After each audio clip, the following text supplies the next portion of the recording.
Hello, and welcome to Kate's Corner podcast, presented by the Church of St. Catherine Drexel in Ramsey, Minnesota. Join us for new episodes every Thursday as an audio version on SoundCloud or our parish website, or watch our engaging interviews as a video version on YouTube or also our parish website.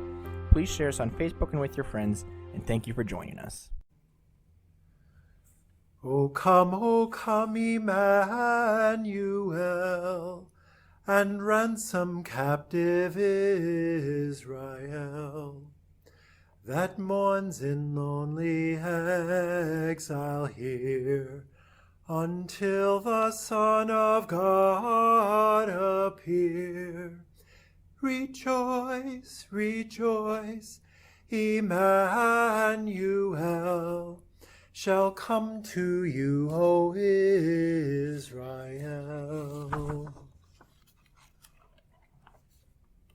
Probably the number one Advent song in U.S. Catholic circles.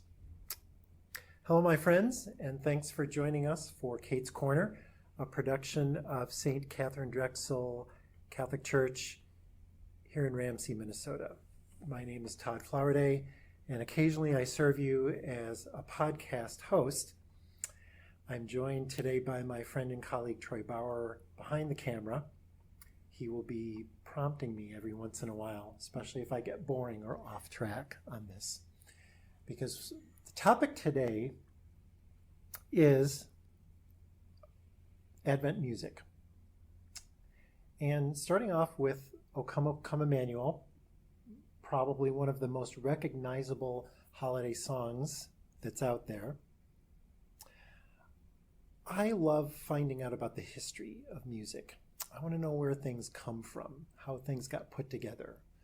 You can imagine that I love when I get a chance to watch Beatles documentaries or rock music documentaries on TV, going to the classical music concerts, going to the talks before those concerts to get an idea, like, where did this music come from? How did it percolate in musicians' heads, and how did it get down on paper? And in the case of O Come, Emmanuel and a lot of other songs, how we came to sing them in our churches. So O Come, Emmanuel is interesting because it has a lot of strains with it. It didn't originally come with music and words put together. The music is from the same century as Silent Night, which is the 1800s. And the interesting thing about the music and the song is that it wasn't originally promoted by the Catholic Church. It came from Anglicans in England. The lyrics actually were, surprisingly enough, originally in Latin, and they go back to the early 1700s in Germany. And then the words that go into the lyrics go back even earlier, like over 1,000 years, to monasteries in early medieval Italy. So how did this all get put together? And why does it have such a popularity in the church today? I think that refrain that we sing, rejoice, rejoice, Emmanuel, another name for Jesus, shall come to you, O Israel. And we're not just talking about Israel in history or the nation of Israel today, but Israel is sort of a symbol of all of Christendom, all of believers, people who follow, believe in God, and people who wait for Jesus and his coming at Christmas time. So that's how that all came about. And the words are powerful.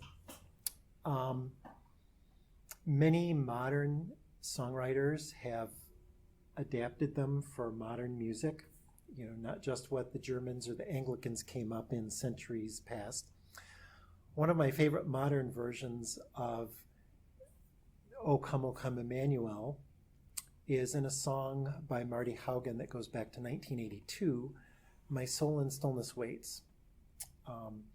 If you look this up on YouTube with the original recording, it's actually really cool because it's got like a gong and flute and, really good singing. We don't have a gong at St. Catherine Drexel, at least not yet. I would love to have a gong. That might be a surprise for some people, but it's one of the things that I really like. But for today, just a simple version with just me playing the guitar and trying to sing it. So sadly, you're stuck with me singing it today and not my illustrious comrade, Amanda Lutz, who I would have much preferred. You would have much preferred hearing her sing this too. But anyway, here goes.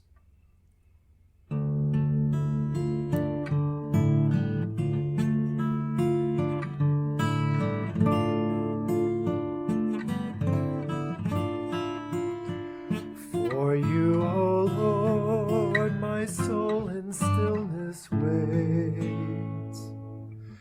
Truly my hope is in you.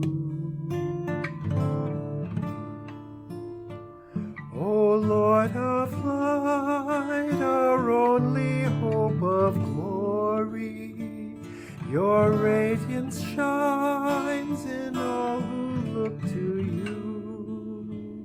Come light the hearts of all in darkened shadow.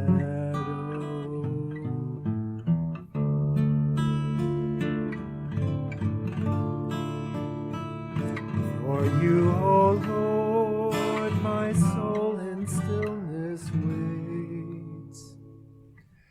Truly my hope is in you. And if we were playing this is about where the gong would come in about right now. I'll do one more verse for you. O key of knowledge, guide us in our pilgrimage.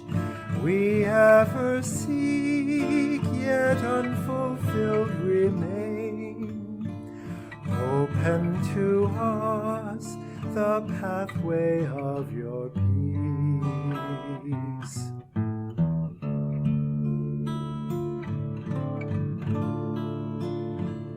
For you, O Lord, my soul in stillness waits.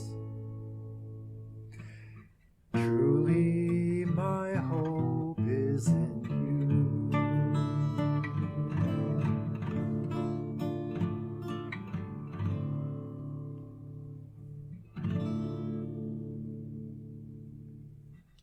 So, when you're talking about old words, and we don't know who wrote them, modern people, modern songwriters can pretty much do whatever we want with them. Put in our own interpretation on what Advent means to us. Obviously, one thing that you don't get in O Come, Emmanuel is the notion in Marty Haugen's refrain, which I really love, for you, O Lord, my soul in stillness waits. And doesn't that capture something of what we would like Advent to be? After we've been out doing our jobs, going to school, busy shopping, dealing with traffic, snow, stuff like that, we just want to calm down and be quiet and just wait for the Lord to come to us. And the second line of that refrain, truly my hope is in you. It's like my hope isn't in like getting lots of loot for Christmas. I hope it's not for you either. But really, it's a question of unity with God and having that moment of peace and quiet where, we can really connect with God, be still, listen for him in our prayer life. This is the kind of thing that goes into my thinking when I'm programming songs and looking for music, old and new, for church at St. Catherine Drexel here. What speaks to the deepest desires, the spiritual desires of the people who come to Mass here? I think good music directors always have that in mind. That fourth verse that I sang here, O key of knowledge, a euphemism for Jesus, O key of knowledge, guide us in our pilgrimage. The notion that we're on a journey toward God and that we need God's help to get to the right place. We ever seek, yet unfulfilled remain. We never quite find a satisfaction in this life. Perhaps a sad thought, but ultimately true. Open to us the pathway of your peace. Peace, quiet, stillness. That's a wonderful prayer for us to have for this Advent season. And I hope, my friends, that you during these final days leading up to the Christmas holidays, we'll find peace, stillness, and joy in a quiet way. We are grateful that you have tuned into yet another one of our podcasts here at Kate's Corner. If you have suggestions for future offerings, like Bible studies or the Saints or more music, you can contact my colleague Troy, or you can email me or call us at the parish office. We do like suggestions, and if you would like to make a special appearance, especially if you're a good singer, just let me know. I want to mention that producing music for these podcasts, we're not stealing from the composers. We do have permission through our one license A708134 to sing this music by Marty Haugen, which is copyright 1982 by GAA Publications Incorporated. Meanwhile, the parishioners and the staff of St. Catherine Drexel hope and pray that you find peace, stillness, and inspiration to encounter every day as we head toward the Christmas holidays. Blessings on you all.